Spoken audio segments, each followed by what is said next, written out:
In a small, unassuming town nestled between rolling hills and dense forests, there was a legend that sent shivers down the spines of its residents. It was the tale of Annabelle, a doll that was anything but ordinary.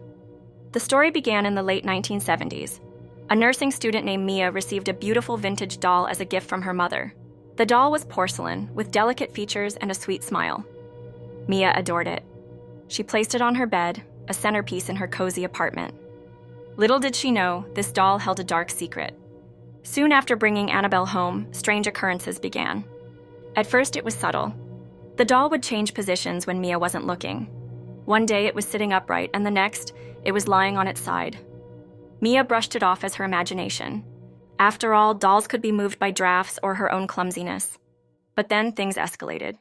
Mia's roommate, a fellow nursing student named Linda, started to notice the oddities too. One night, they returned home after a long shift at the hospital. They were exhausted, ready to collapse into bed.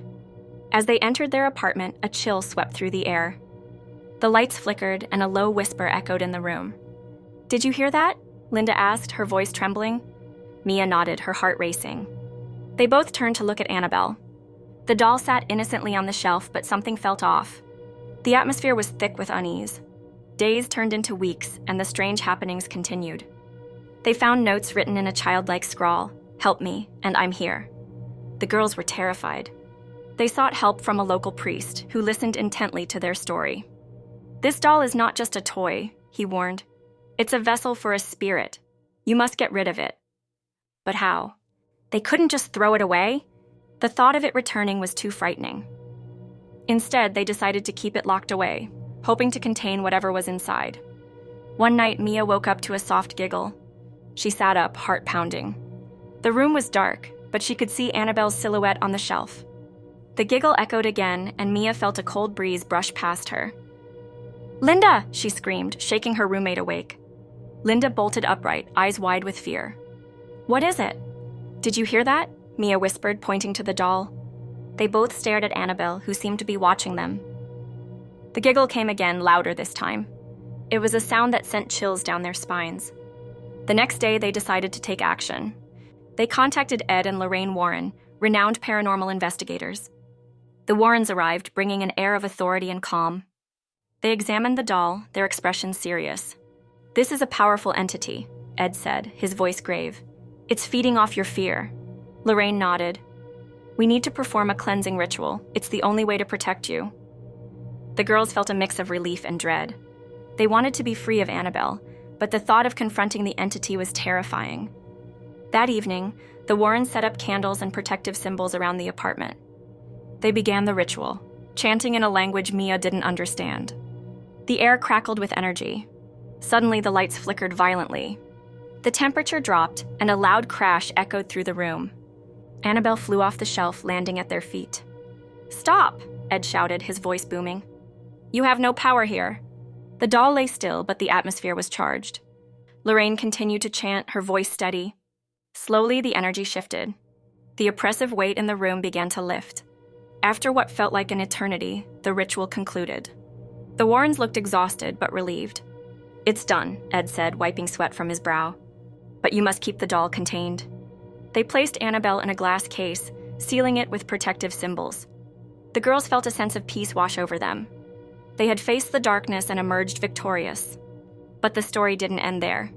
The Warrens took Annabelle to their occult museum, a place filled with haunted artifacts.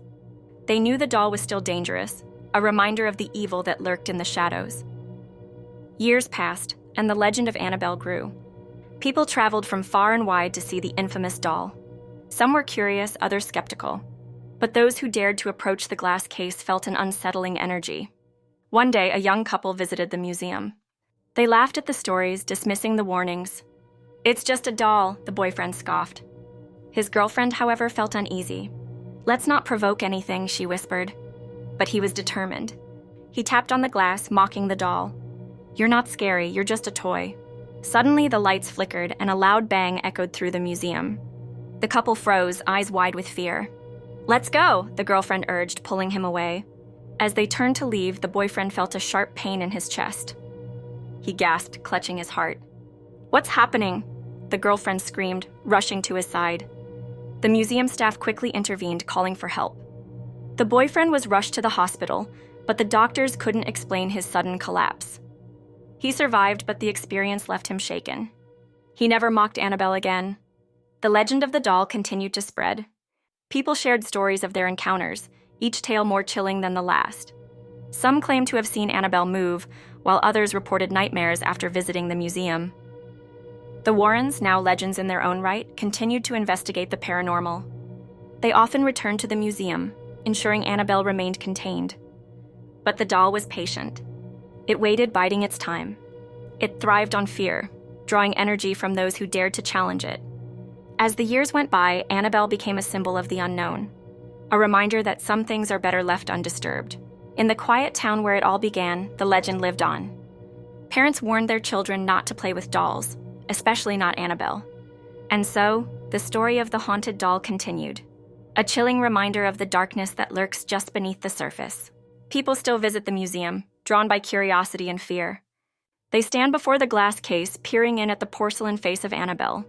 Some leave offerings, hoping to appease the spirit within. Others simply stare, captivated by the mystery. But one thing is certain, Annabelle is not just a doll. She is a vessel of fear, a reminder of the unknown. And as long as she exists, the legend will endure.